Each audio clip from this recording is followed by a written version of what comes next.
मैं युवराज जी आपसे थोड़ा ग्रहों के बारे में समझना चाहूंगी कि जैसे अलग अलग ग्रह होते हैं और अलग अलग कुछ मतलब सभी ग्रहों को अच्छा माना जाता है और अपने अपने हिसाब से वो फल देते भी हैं समय के अनुसार। लेकिन जो राहु केतु हैं वो हमारे जीवन पे इतना प्रभाव क्यों डालते हैं? और शनि की साढ़े साती तो हम सभी जानते हैं, उससे तो हम डरते भी हैं। लेकिन राहु केतु हमारे जीवन पे किस तरीके से प्रभाव डालते हैं और उनका प्रभाव हमारे जीवन पे इतना जरूरी क्यों होता है कि पूरी चीजें उथल पुथल हो जाती हैं? इसको आप थोड़ा विस्तार से समझा दीजिए। देखिए कोई भी ग्रह जीवन में बराबर प्रभाव डालते हैं जब उनकी दशा अंतर दशाएं आती, जैसे वे संतोषी जी ने इन्होंने बताया है। इसी प्रकार राहु केतु भी है। वैसे तो ये छाया ग्रह हैं, परंतु राहु केतु का भी केवल एक भय है, भय लोगों में बना हुआ है।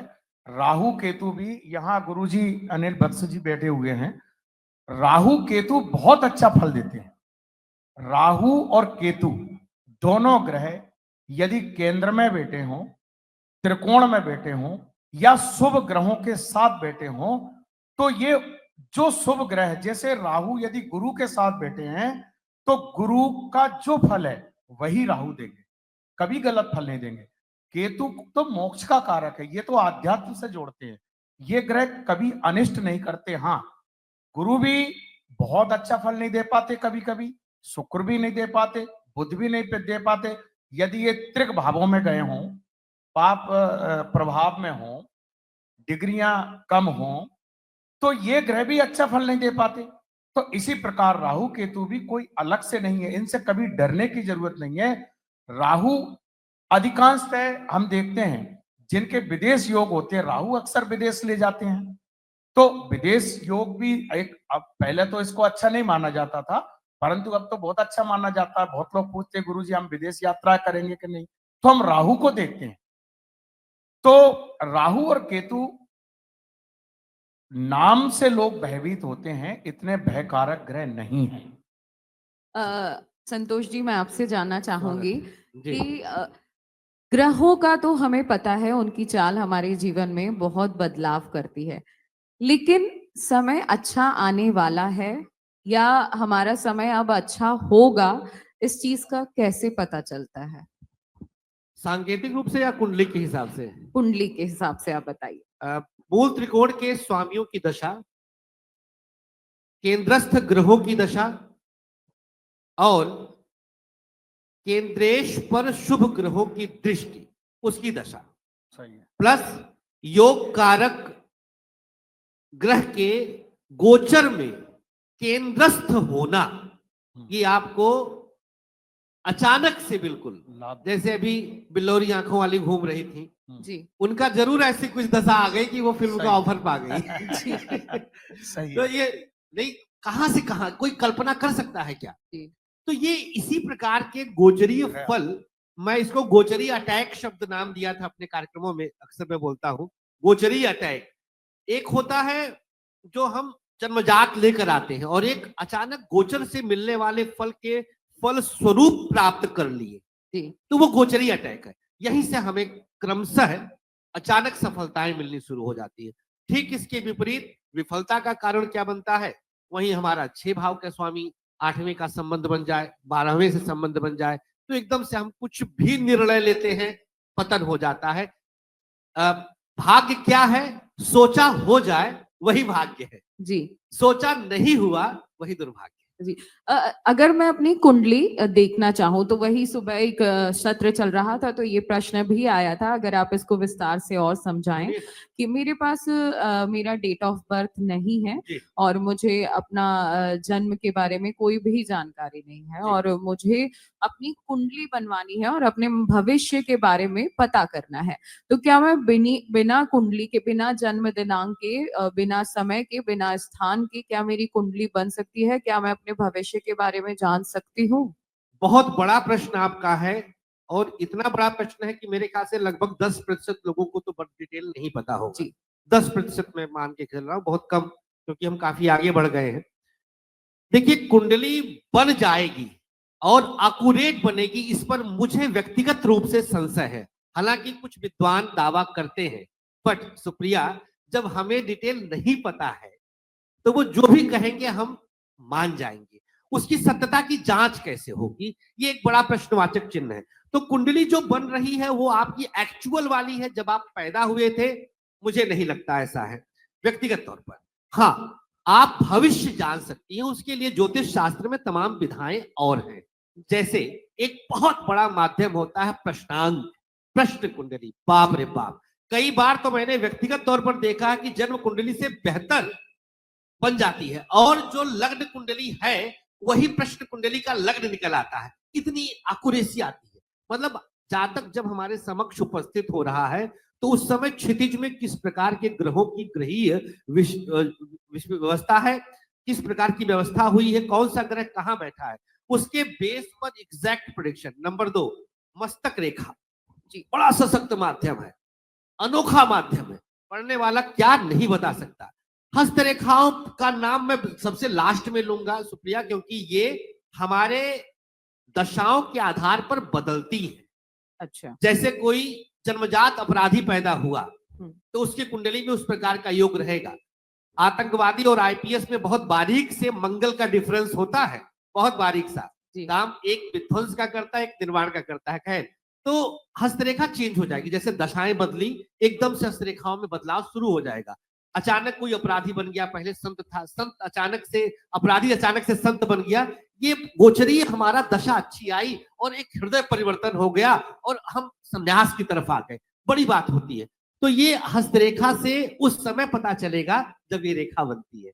हाँ, बेसिक चीजें जैसे आयु है, भाग्य है, हृदय रेखा, जीवन रेखा, मात्र रेखा आदि से बेसिक्स हम जान सकते हैं।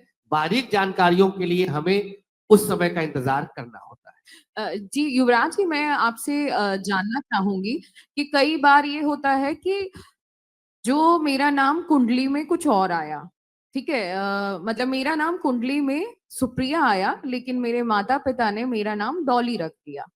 नाम के आधार पर अब बहुत सारे लोगों के सवाल होते हैं, माय ज्योतिष और जीवांजलि पर कई सवाल हमें ऐसे मिलते हैं कि अब हम अपनी कुंडली कौन से नाम से जानें, जो मेरा नाम चल रहा है उससे या जो मेरी कुंडली बनी है उससे? देखिए, जब बच्चे का जन्म होता है तो उस समय जो सौर मंडल में जो ग्रहों की स्थिति होती है, उन ग्रह नक्षत्रों का प्रभाव उसके ऊपर पड़ता है और उन ग्रह नक्षत्रों के आधार पर, उन नक्षत्रों के चरण के आधार पर हम नाम रखते हैं बच्चे का। वो वही नाम जीवन में प्रभावित रहता है। बोलते नाम का कोई महत्व नहीं है। यद्यपि बहुत सारे लोग ऐसे आते हैं हमारे पास जिनकी जन्म कुंडलियां भी नहीं है और कुछ नहीं है, गुरुजी हमें ये बता दो, ये नाम है।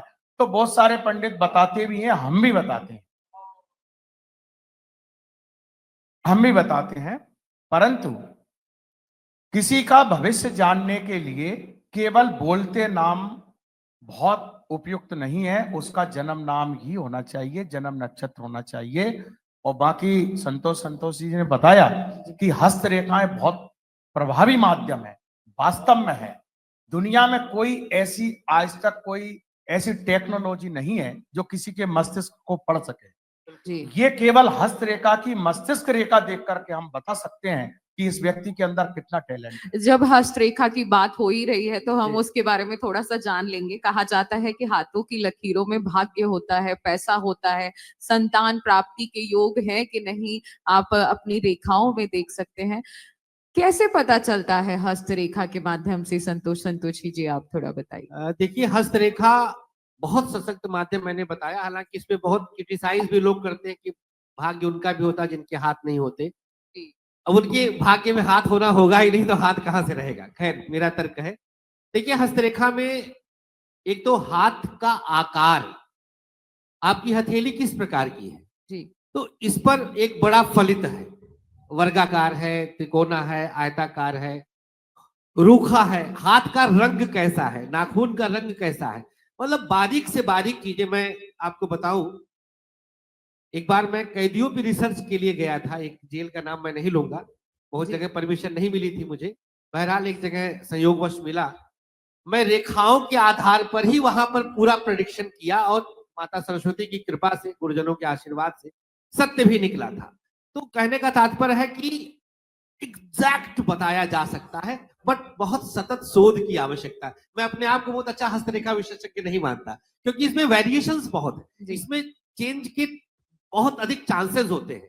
तो आप एक्यूरेसी जो हम डंके की चोट पे कहते हैं, मैं जब प्रेडिक्शन, सरस्वती की कृपा है, लिखता हूं आईपीएस बन गए, कृपया मिठाई बांट दें, आप मेरे इंस्टाग्राम पे देखेंगे हाइलाइट्स में, ऐसे में प्रेडिक्शन किया हूं। माता रानी कृपा से हुआ भी है, मैं अपना कुछ नहीं, सरस्वती की अनुकंपा है।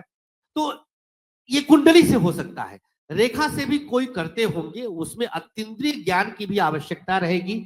इंट्यूशन पावर आपका कितना स्ट्रांग है, सरस्वती की कृपा आप पर कितनी है, एग्जैक्ट प्रेडिक्शन हो सकता है। हाँ, जन्म कुंडली बन पाना संभव नहीं। जी, अब हम अंत की ओर चलेंगे, लेकिन उससे पहले मेरा एक सवाल, ये मेरा खुद का पर्सनल सवाल है कि अगर हाथ में तिल होता है, कहा जाता है कि अगर आपके हाथ में तिल हो तो आप पे बहुत पैसा होता है, ये बात सच है? जी युवराज जी। देखिए, तिलों का बहुत महत्व है जी, ये बात सही है आपके, लेकिन आपके किस स्थान पे तिल है, हाथ में किस ओर तिल है, ये देखा जाता है।